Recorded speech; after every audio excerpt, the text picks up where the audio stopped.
Last performance of the Orca A trainer's final goodbye. Hey there, little The one. crowd cheered, It's unaware okay. that they were witnessing You're the end of safe. something sacred. Under the shimmering blue lights, the Orca surfaced, her sleek body gliding through the water like a living shadow. Beside the pool stood her trainer, eyes glistening with memories he could never share. For years, they had moved as one, a bond forged in silence, trust, and endless waves. But today, the water felt heavier, colder, like it knew. Each trick, each leap, was a silent farewell, a dance between love and loss.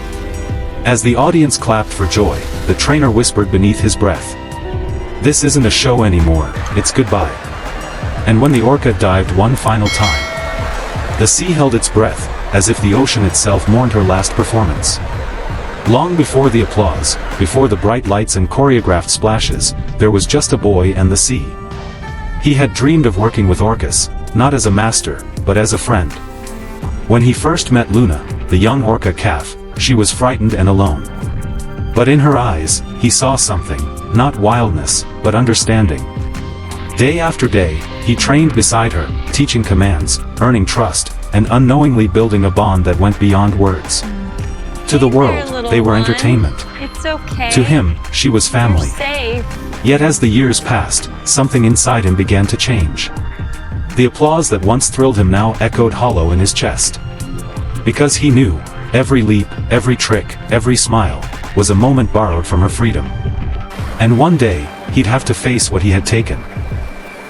Backstory: emotional connection. Luna wasn't just any orca, she was different. From the very beginning, she refused to perform like the others. While the rest followed whistles and hand signals, Luna would stop and stare at her trainer with those deep, intelligent eyes, as if asking, "Why should I?" At first, the boy laughed. He admired her spirit, wild, stubborn, free. But as time passed, he realized that her defiance wasn't arrogance. It was memory. Luna remembered the ocean, the vast world beyond these concrete walls. He spent hours by the tank after the crowds left, sitting silently beside her. Sometimes she would rise slowly, her eye just above the surface, watching him as though she could sense his guilt. I love seeing And in how those happy moments, and words weren't playful needed. she is. Their bond grew stronger.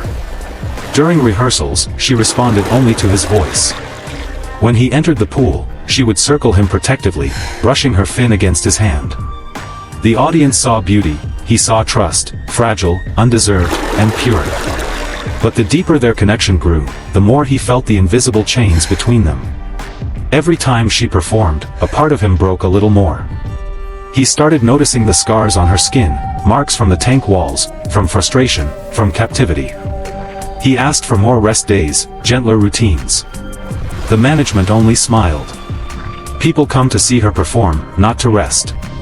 He didn't argue, not then.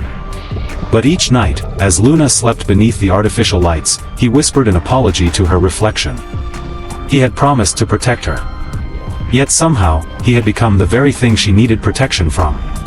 The turning point. It started subtly. Luna stopped responding to the music she once loved. Her dives grew slower, her leaps smaller. She floated near the surface for hours, her eyes dull, her spirit fading like a tide pulling away from shore. The trainers called it fatigue. The doctors called it stress. But he knew better. It wasn't sickness, it was sorrow. She was tired of pretending. One morning, he arrived early, long before the gates opened. The air was still, heavy with salt and silence. Luna was already awake, waiting. She approached the glass, pressing her head gently against it, like a quiet plea. And for the first time, he couldn't meet her gaze.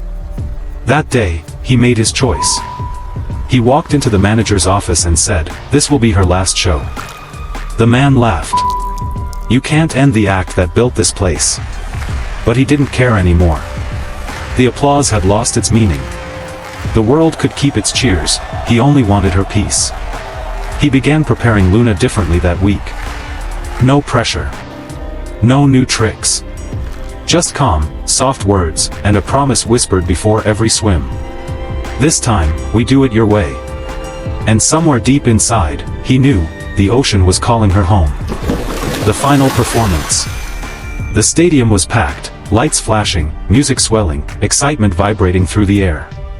To the crowd, it was just another show. But to him, it was the end of a chapter he could never rewrite. As he stepped onto the platform, Luna surfaced beside him, calm and quiet. The water shimmered under the spotlight, turning her black and white skin into something almost celestial. She waited for his cue, but he didn't raise his hand. Instead, he whispered, "Just be free, Luna." For a moment, nothing happened. Then she moved, slowly, gracefully, as if she understood every unspoken word. She dove beneath the surface, tracing circles that rippled like memories. The audience gasped as she leapt high into the air, catching the light like a living star. Each movement was softer, slower, more meaningful than ever before. He could see it in her, this wasn't a performance anymore. It was a farewell. Today, When she surfaced near him again, he reached out and touched her dorsal fin. The crowd erupted in applause, but he heard none of it. The world around him faded until it was just the two of them, the boy and the orca who once dreamed together. As the music reached its final note, Luna rose one last time. She looked at him, truly looked, and then, without command, dove deep into the water. Seconds passed. The pool was still. Then came the surface splash, her final bow. He smiled through the tears, knowing she had given him the greatest gift of all. A goodbye wrapped in grace. The farewell aftermath. The arena emptied slowly, leaving behind only the echo of applause and the faint scent of seawater. He stood at the tank's edge, staring into the still surface where Luna had disappeared moments ago. The water, once alive with motion, now looked endless, like a mirror reflecting everything he'd lost. For years, this place had been his world, the lights, the laughter, the rehearsals that blurred into routine. But now, stripped of the noise, all that remained was silence, the kind that speaks louder than any cheer. He knelt down, pressing his palm against the glass. "Thank you," he whispered, voice breaking. "For trusting me when I didn't deserve it." In that quiet moment, he imagined her far away, gliding through open waters, sunlight glinting across her back. Free. The next morning, the tank was empty. The company called it retirement, but he knew the truth. Luna was gone, whether to the sea or to peace, he'd never know. He left his badge on the counter, walked outside, and let the wind carry the salt of the ocean across his face. Somewhere beyond the horizon, he hoped she could still hear him. "Goodbye, Luna," he whispered. "You finally made it home."